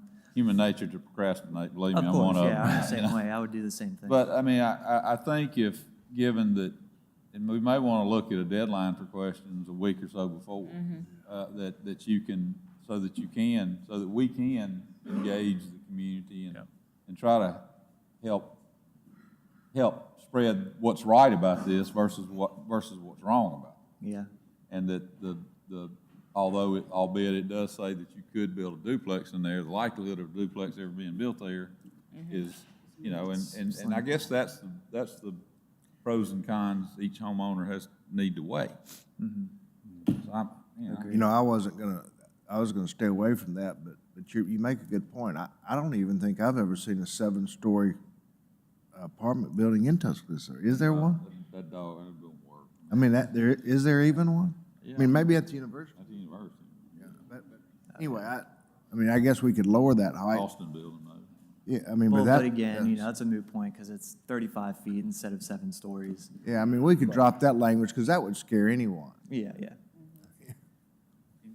Mr. You're gonna always think the worst. This, yeah, 7 stories was never part of the MR1 zoning. That's Right. over downtown perimeter. And this is something you guys weighed as well in the adoption of the future land use character map, noting that single-family duplexes, small-scale multifamily that matches the character of the neighborhood may be appropriate in this area. Well, who's sending out the information about the 7 stories? I mean, where is that coming from? I am not sure. Again, here's the future land use character map for reference. I think it was in the, Last. early on in the downtown perimeter, or the, Oh, step I see. downs were the issue. Maybe they were thinking downtown perimeter rather than Right. MR1. I like the idea, I like Mr. Harrison's idea about sort of maybe a cutoff on comments so that we can have time to explore them. I wonder about Friday before the Wednesday meeting, if that would make Friday evening, So we the- can adopt that maybe as For a- sure, but I guess, But you're still gonna get some last. Exactly, Yeah. and from we're not gonna be We're like, not- we no, you can't can't cut- provide Enforce Can't that. comment Right. off. I mean, you can't cut It's a comment off. tough, it's tough. Yeah. We can strongly Jim- suggest to do it Council- by yeah. Friday. I did. So let me address the comment situation first. I think there should be a cutoff, and even if they do still give their comments, the cutoff will be, these will be the ones that are here for public comments, so that we can address them and go through them and be able to vent them out. But also with the spot zoning, that's concerning to me because that's hard on neighborhoods. Like in certain neighborhoods that I govern, it does create some issues about what can happen and what's going on here versus what's going on across the street. So I would really like to be able to see us get to a more consistent zoning, which is what we're trying to do. So I don't know how we can continue to do that effectively. And but y'all are already doing a great job. Thank you for contacting the residents in my district that had concerns and still gave their comments. I know that we're implementing the best practices for the community engagement, but somehow I do want us to be able to make sure we help everyone understand exactly what the zonings are, because it is a lot to take in all at once. Who are we contacting? Are we sending stuff to the residents? Or are we sending it to the mailing address of the owner? So we are sending it out. We have like a MailChimp email, but of course, sometimes you don't look at that. We post it in the newspaper. We reach out to Tuscaloosa Neighbors Together. We reach out to community groups within the area. We reach out, obviously, to Ms. Howard and Mr. Wilson. And we had a great meeting with TNT on possible options and opportunities that we could pursue to get the word out even more. We came up with some pretty good ideas, and then, but we do also rely on the community to be able to reach out to their neighbors and have that discussion, like Ms. Lockett was talking about, their neighborhood meetings where they can then talk about this stuff, have a designated person who can then reach out to the city, and we can sit down and go through exactly what this looks like. As a council member, is there anything else that we can do? I know I came to you individually with some comments or concerns. So is there anything that we could do to help the staff reach, not get here to where we see more comments than we were aware of and didn't have a chance to prepare for? I think you and I could talk about that Yeah. more in depth, definitely. I think we did come up with some good ideas. Zach, here's where I kind of land. I mean, we've seen early on, we had the meeting Monday, 3 comments. Obviously, you had input from residents, councilmen, staff. I mean, you came to a sensible decision. I think it's really kind of unfair for us here tonight and having everybody put all that work into this map and drawings, et cetera, and to make a decision tonight based on somebody that came in with a comment today. I think there's a lot more communication should happen between those individuals and the staff before we hastily start making it. This is where we got in trouble last month, I believe. We didn't know what to vote on, and we were voting on things we probably shouldn't have voted on. Right. I think we need to slow this thing down in cases like this. Everything that came in after Monday, we need to kind of say, listen, let's have dialogue before we make any changes. I'm not up for changing anything on this map that we hadn't agreed upon before Monday. Yeah. So, I'm gonna pick on Ms. Lockett. Okay? I'm gonna single you out. What this commission wants is to you to have the right information to judge by. And it seems like at the last, these things got rushed in the last minute and we had a deadline and everybody tried to get their comments in. And maybe you didn't get the right information. I mean, we've tasked the staff to try to build the best mousetrap here that we can here. And what they've gone through, it's been a laborious task with all of us. Believe me, I want to get this thing over with quicker than y'all do, trust me. But they've gone through and tried to make logical assessments of all the lots there, weighing the good and the bad with what's good for the homeowners and versus what potential hardships you would have. So in that light, if you are having these community meetings and you do have these concerns, let them participate with you so that they can give you the pros and cons. The last thing that I want to do up here is hurt your future rights on your property. And that's everybody on this commission. It's not for us to tell you what you can do with your land unless we give you the option to build that better mousetrap for your neighborhood. Is that a fair statement? That is fair. And I promise you that's where we want you to land, okay? So, and that goes for everybody. yep. And on that note, I want to say, I don't want us to just make decisions here and we throw issues off on the homeowners, but also we have members and former members of our ZBA. I don't want us to make it hard for another committee, and then they're stuck in meetings for hours and hours, when we could have did something here tonight that will just work for the entire community. So I do want us to, I think it's a great process, but if we're having community meetings, at my meetings, I always invite staff, but if we're having community meetings, maybe we can let the council person know. So like they said, that we can make sure that the right department specialists are here, because they're the experts. I'm not the experts at this. I love this, but they're the experts. So we really need them to be there to guide us and give us all the information up front that we need. Those are great points. And yeah, we want to acknowledge how technical it is and how many years we've all spent on this, including all of you. And we are available to chat. I think to keep us moving forward tonight, we'll carry forward this comment so we can get to anybody else that needs to provide a comment. Does that sound okay? Yeah. The other thing I'd like to acknowledge is that on a number of these matters where staff has had the opportunity to really look closely at the properties, we've seen where they've made changes because they determined that the property owner or the person who was raising the concern was right. So that's kind of what we're looking for, is the opportunity to have that time, Right. and for staff to have that time to really dig in and give that full consideration. And I also want to say real quick, like, we're not all going to agree, like, clearly the end result, because we have had in-depth discussions with some of these people behind us that, don't necessarily agree with what we're pushing forward, and we're not necessarily making that change as staff. And so, it's just kind of like it's a give and take in some instances, and it's tough because they're the property owners, and we're trying to do the best that we possibly can. But I think we should move forward into public comment. We've got the mechanism by which if we don't finish this one, Yes. by 7 o'clock, We'll roll it over follow to up the with next. in the next meeting, and if that's what we have to do, that would give us time to make these connections. And Definitely. but let's make them more than 2 days before the meeting so that we can vet all their concerns out and Definitely. respond to it. Agreed. Well, I hate for people to have to come back, but in the middle of it, in another portion of the map, when we're dealing with another portion of the map, but I think we can roll this one over. That's what you're suggesting. At least let staff work with those Yeah. of interest. Directly with those homeowners. Yep. Okay, so let's go through these real quick. All right, then, this is from Serena Fortenberry. This neighborhood has received new zoning that is equivalent to its existing zoning, so I guess that's a support comment, no vote needed.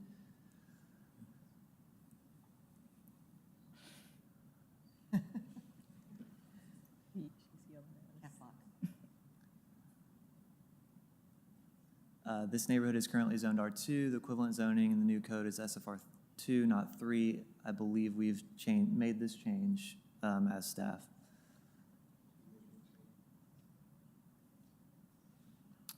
And then the final comment through online, Serena Fortenberry again.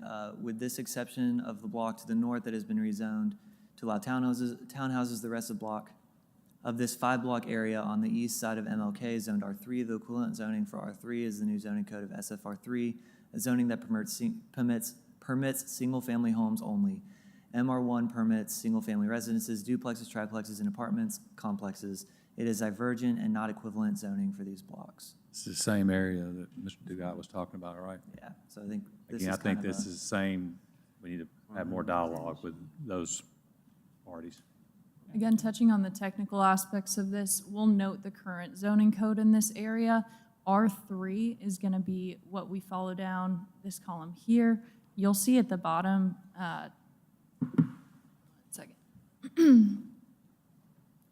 townhomes.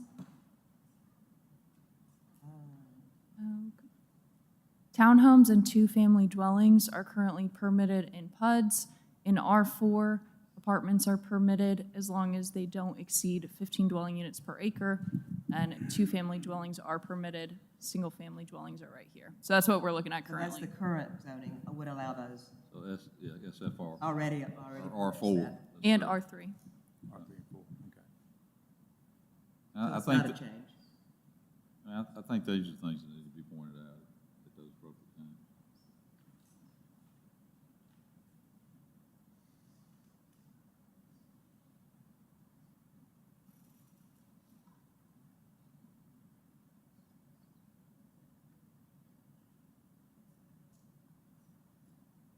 Staff, is that a wrap for the comments?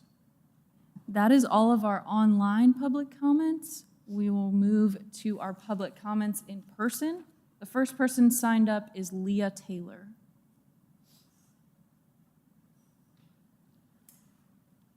Leah Taylor, are you here? Oh, come on up, please. Yep, come on up, and you can speak from the microphone there. You signed up right outside. You don't need to. Okay, thank you. All right. Next person signed up is Deborah Miner.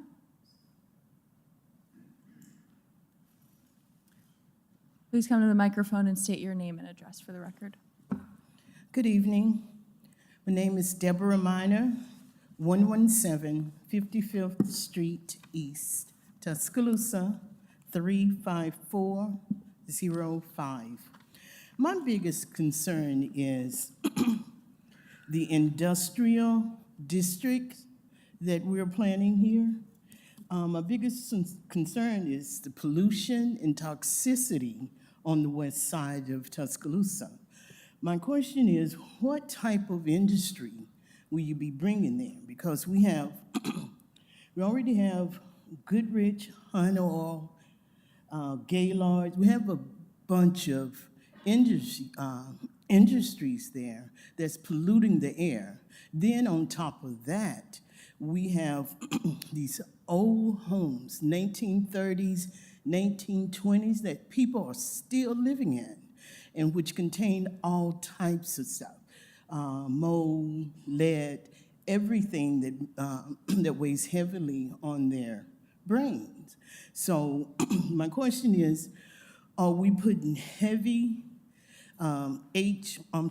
MH heavy industrial districts? Are we putting MG, general industrial districts there? Or are we putting ML light industrial districts? So that's my question. I don't live on this side of town, but I'm definitely talking for the citizens who do live on that side of town. They don't need any more pollutants. They don't need any more toxicity on that side of town. So that's my question, please. When was the last plant located? Have we had a plant located? We don't, Well, the zoning is going to stay in line with what it is now. I don't ever see an industrial zone being residential. You would probably want to build a house in an industrial zone. So I think, I'm not sure if I answered your question or not, but, this zoning mapping we're going through is not really going to change any of the current uses. So unfortunately, it is what it is, and it probably will always be that. Okay. I was thinking, when I tried to look over it, I just got this information a few days ago. So I went through Pull Your Codes and everything else, and including your map to see what's going on and where you're gonna put things. But I did notice that somewhere on not Jack Warner, but Malisham, it may be somewhere near Johnson Road, and if you go toward that toll bridge, that's all industrial area. That's all, yeah. So you're talking about new development, new industrial. I'm talking about the new ones. You do not need any on the west side of town. Right, but not, you're talking about changing the existing, you're talking about Just overall. areas that are marked industrial. Yes. Yeah, Can we see that? yeah, definitely. And Okay. so in that respect for industrial areas, we looked at what the current land use was, and of course, we're not going to take if they're fully operating, depending on the type of use at that location, it's going to be equivalent to industrial heavy, industrial general. But where we could, we reduced it when it was close to neighborhoods, because we agree with that sentiment of neighborhood. That's the whole reason zoning came about, was to get rid of industrial next to residential. As OE 100% Didn't we agree. do that on the old Liberty Recycling? Yeah, so Yes. Old Liberty One that Recycling was- is now, I think there's one of the ones that was right in the middle of residential, was the Okay. old Liberty Recycling, and through this Right. process, we've been able to eliminate that as an industrial Um, site. So that's part of what this process is trying to do. So the new zoning for Liberty, which I'm so happy that we were able to fight that battle and win that war. So the new zoning for that property is going to be open space. So if any of those industrial areas, because goal is to revitalize all of that area, but if any of those industrial businesses do close down, then they won't have a chance to come back and operate as it exists now. So it might not ever be suitable for residential, but it'll just be an open space, which will help the community tremendously in that aspect. All right, thanks. I was speaking of the industrial district that proposed for Melisham Parkway. Melisham Parkway is I'm pretty sure you know where it is, but that's the area that I'm talking about, because any industrial plant that you put anywhere, you don't have to be up on the neighborhood. The flow flows to the neighborhoods. so you're against industry? I am against putting any heavyweight industries. Anywhere. Not anywhere. Where do you want to put it? Well, no, it's not where I want to put them, because I think that's a question for you guys. Let's see Because if- you know the land, right? Yeah, let's see if we can find some direction here. Which specific area of Joe Malisham are you concerned with? Well, you should have it there, because when I printed this map out, I only got half of it. But what you have proposed for areas on Joe Malisham, I imagine, what is this, Paramore Park? And Paramore Park goes all the way to Joe Malisham, right? Staff, are you trying to bring that up? Yeah. And also, staff, while you're looking at that, how many more people do we have signed up to speak? Yeah, Three and I more? saw- Okay, I just want to make sure we're saving the time. We have All two those more. that want to speak can speak. Okay. This is Joe Malisham Parkway. Okay. Starting from the river, coming down. Here's a piece of industrial light. We can go through this map. This is highway commercial, or general commercial, excuse me. Additional industrial light. The rest of this is So it's in the it's zoned county. as industrial lot. Okay. Go back to the other end, please. Go How back much to of the that, other how much of that is county? Is that? Anything that's not in a color. Say again? Anything not colored on the map. So anything gray is county. So just for the record, anything gray there, that's all county, and they could do anything they wanted to. Just be mindful of that, so, just so you know. Let me ask one more question. Did you guys annex any land for the rezoning? Did you what? annex any land for rezoning? Did you, Not in this Not lately. process, no, ma'am. Property owner has to. Yeah. the property? Okay, all right. So on this further end, upward, you haven't proposed any industrial plants or anything? So we didn't add any new industrial. Anything that existed currently as industrial, we likely either reduced the industrial use to as low as we possibly could, depending on the use that exists on the actual site, or in the case of Liberty Recycling, tried to, just reduce it as much as possible. All And right, if you have other questions, we'd be happy to chat with you afterwards. okay, that sounds great. All right, thank you. Thank you. Thank you. Staff? The next person signed up is Colby Johnson. If you would please come to the front to speak. Is Colby Johnson here? All right, the next person we have signed up to speak is Matthew Wilson. Good evening again, zoning board. Thank you so much for what you do, and thankful to our staff for all that they have done. I want to reiterate that I've had the opportunity to meet with staff, and thank you, Tim, for talking about the community engagement. On tomorrow night, we will be having our town hall meeting, and grateful and thankful that Zach will be with us.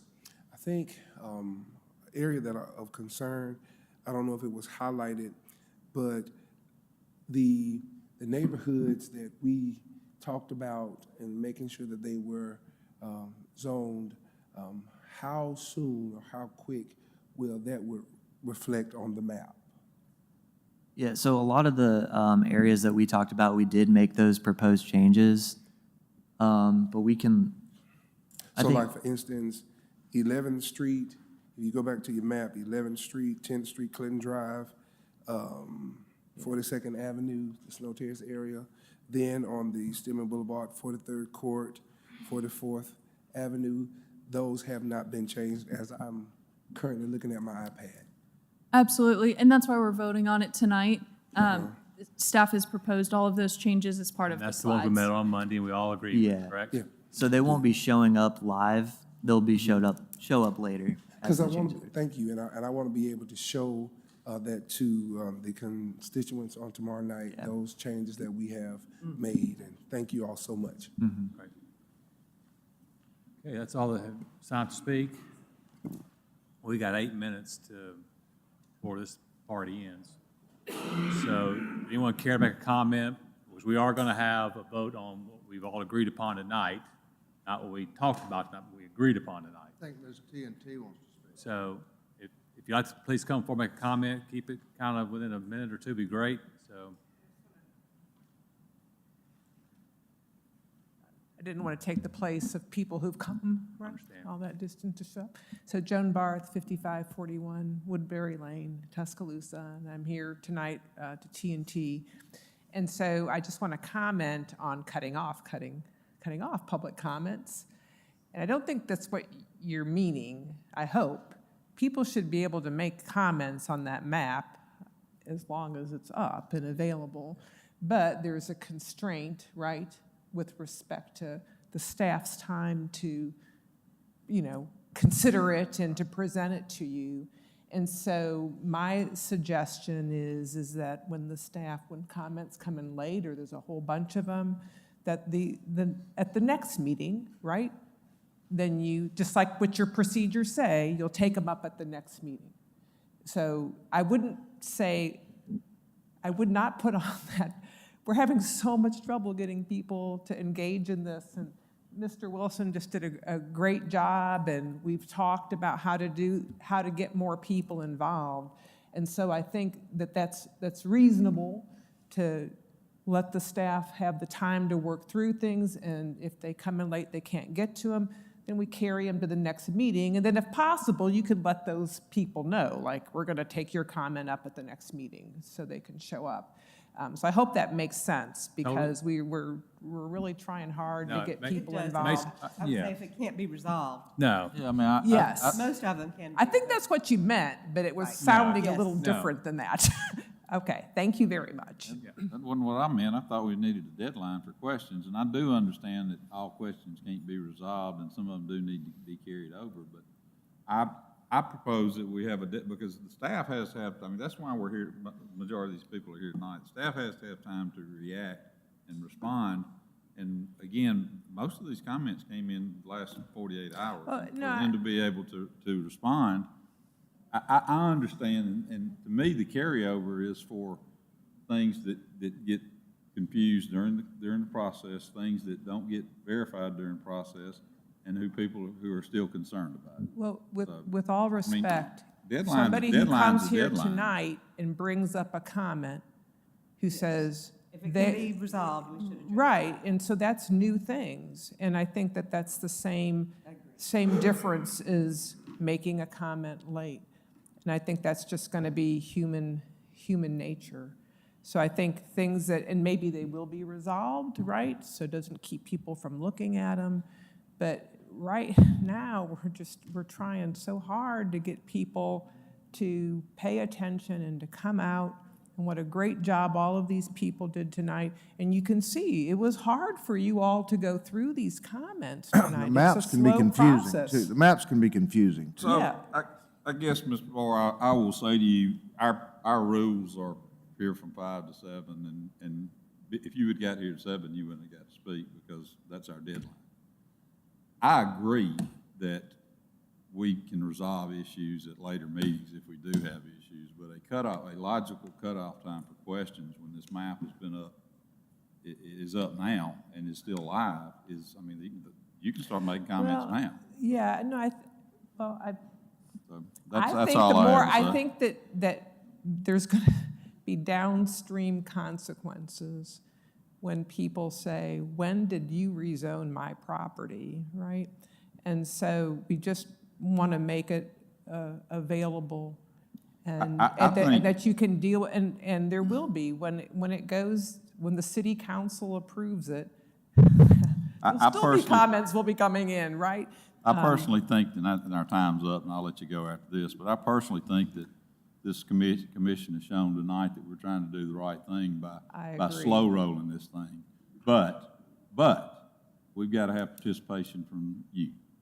And if you wait till 48 hours to participate in this thing, it creates exactly what we're doing right now and beleaguers this process on and on and on. And we're trying to get this resolved in a timely fashion. Thank you for your comment. Real quick, I just have one question to everyone before we go. Largely speaking, most of the comments for the Newtown neighborhood were against MFR1, and it seems like the main reason why MFR1 is being proposed is to bring some properties out of nonconformity with the proposed new ordinances, correct? My suggestion is, or the question I would pose, why can't we have, I know we don't want to get into micromanagement of block by block or parcel by parcel zoning. We also don't want to have 5,000 different types of zoning in the city, but this is bringing into light that these are single-family residences that are on small lots. Can we have a zoning that keeps it single-family residences on small lots rather than allowing for duplexes and triplexes? And I appreciate that they made a change to MFR1 to disallow triplexes and quadruplexes. Can we not make a zone that would allow what we envision for the neighborhood and what the majority of the people, both in online comment and here, are saying that they want for the neighborhood? Discussion we can have with staff. Great. Figured I'd bring that up Yeah. before. So. Point well made. All right, got a minute and a half. He wants to make a comment. I mean, I like that. Well, idea. yeah, we I got. kind of like that idea. I mean, Just want to make one quick suggestion. My name's Joseph Eaton, 109. All right, get a little closer. Now, start. Yeah, Name 109 and on address for the Arcadia record. Drive. Just one quick suggestion, and I know we've had a lot of comments about public input. One suggestion I'd have, just in an effort of transparency, is maybe we can city sends out water bills every month. So maybe we could send it out, a piece of paper in the water bill saying, hey, this is what your property is currently zoned. This is what is allowed in your neighborhood. This is what is being proposed. This is what will be allowed in your neighborhood. I think that way that informs the community of what's going on with the rezoning, and I think that gives them an opportunity that gives them an opportunity to be involved in the process. Spend That's the just my council, suggestion. spend the council dollars. It won't cost. We're sending out water bills every month anyway, so it won't Yeah. cost any more money. We gotta write every. Good idea. Thank you. All right. We need should to go on ahead and this vote. matter. Yep. All right, guys, ladies and gentlemen, we gotta we gotta cast a vote on what we've approved tonight, not what we discussed tonight. So, all those in favor of passing forward what we approved tonight, say aye. Aye. Aye. Those opposed? Ayes have it. We thank you, staff, thank you for all, this has been the best participation by an area. That goes off to Mr. Wilson and his efforts there, so y'all please keep in contact with each other. Good job. And, well, I think Pastor Wilson rounded this crew up, so we applaud you. Thank you very much. Hey, Meeting again, adjourned.